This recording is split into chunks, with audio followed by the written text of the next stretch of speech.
This is a wooden quarter pipe ramp obstacle for fingerboards. It's made by the company RACOFSB, and I found it over on Amazon. Looking at the pictures, it looks super nice, and it is a little bit on the smaller side, but that is perfect for a little area in my DIY park that I need to fill in.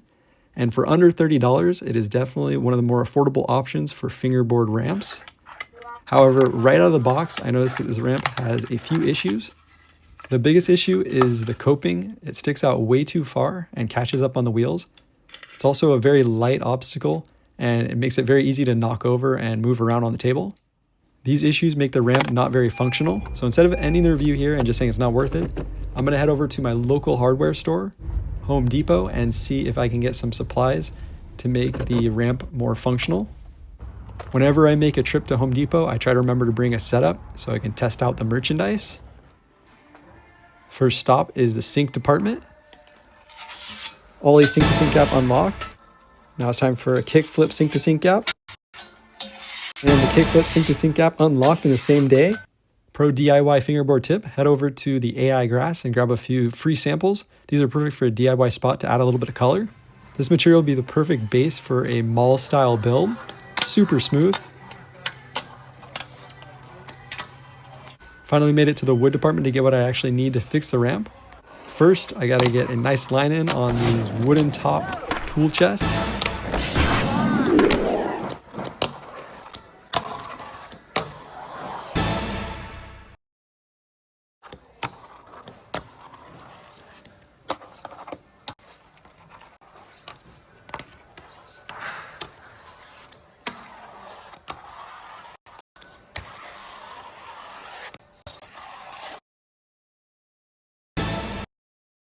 This is what I'm going to use to try and fix the ramp. It is plastic wood by DAP.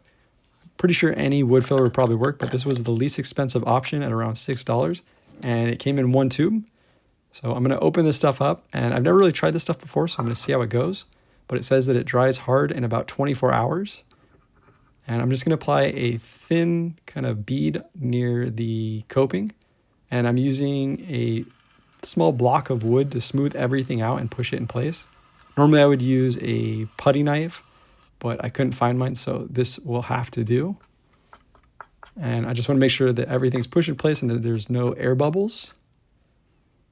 And I'm also going to try and smooth everything out to the best of my ability, just so I don't have to sand it as much, because this stuff, when it dries, is pretty hard to sand. And I'm applying a second coat. I let it dry for about an hour and come back with a third coat now. And I'm just smushing everything and pushing it into place and kind of making sure there's no air bubbles. And then I'm going to come back and smooth everything out, get off any of the excess, as well as smooth it out, pressing down and kind of feathering it into the ramp. I also want to try and keep as much of the grain of the bottom part of the ramp visible, just so it is the natural wood. And with everything smoothed out, I'm going to let this dry overnight. And while I'm patching this up, I decided to fill the little holes that were left over from the nail gun that they used to put this thing together. And after letting it dry overnight, I'm just coming back with some 220 grit sandpaper and smoothing everything out. And with everything sanded and nice and smooth, I'm just going over it with a damp cloth, get off any of the dust. And the moment of truth, the transition is super nice, super smooth. And it's actually smooth enough that I can just use the ramp as is. I didn't have to weigh it down, at least not yet. And I do plan on putting this ramp in a corner, so I'm not too worried about it. But if I were mainly using it on my desk like this, I would definitely consider adding some weight to it, or maybe even taping it down. To cover up the part of the ramp that I fixed, I'm going to use this tape that came on my December fingerboard packaging. There we go. With the tape on the top of the ramp, almost no one will even know that I modified it. And I actually think it looks super clean. Looks almost like it's Black River-fied or unofficial December FB ramps. December fingerboards, if you do want to collab, feel free to reach out. But in all seriousness, the slight modifications that I made to the ramp made a big difference, and it makes it a lot more functional, and doing tricks is a lot easier. However, it is still on the lighter side and a little bit short. Overall, I would give it a 3.5 out of 5 after doing the fixes, and before doing the fixes, I would give it a 2 out of 5 just because it's almost not functional on most tricks when you have to pop over the coping every time. That being said, I would definitely recommend checking out Black River ramps. They have a mini quarter that is a little bit bigger than the one that I got, and it is just a lot higher quality. It's going to be heavier as well as taller. It is a bit more, especially if you're in the States, especially with shipping, but well worth it in my opinion. And if you don't want to spend that much money on a fingerboard obstacle, I definitely recommend checking out Arc ramps. They have a lot of budget-friendly options that are also very high quality as well. And all of their ramps, even the smallest one, is going to be a bit bigger than the one that I got from RACOFSB, which is definitely a good thing.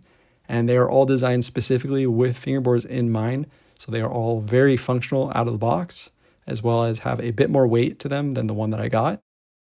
And I was actually surprised that some of the prices on the ramps are less than what I paid from the one from RACOFSB.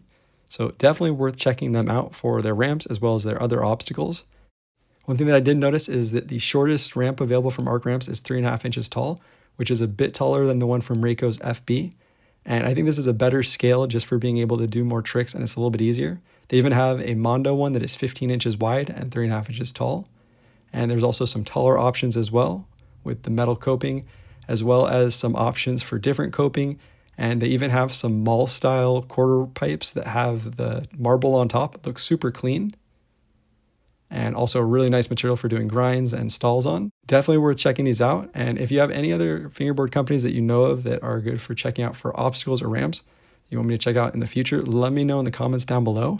And if you have any other questions, let me know that as well. Thanks so much for watching. And if you did enjoy the video, make sure to hit the thumbs up button as well as subscribe and turn on notifications for when I post my newest videos. And until next time, stay chillin'. Peace.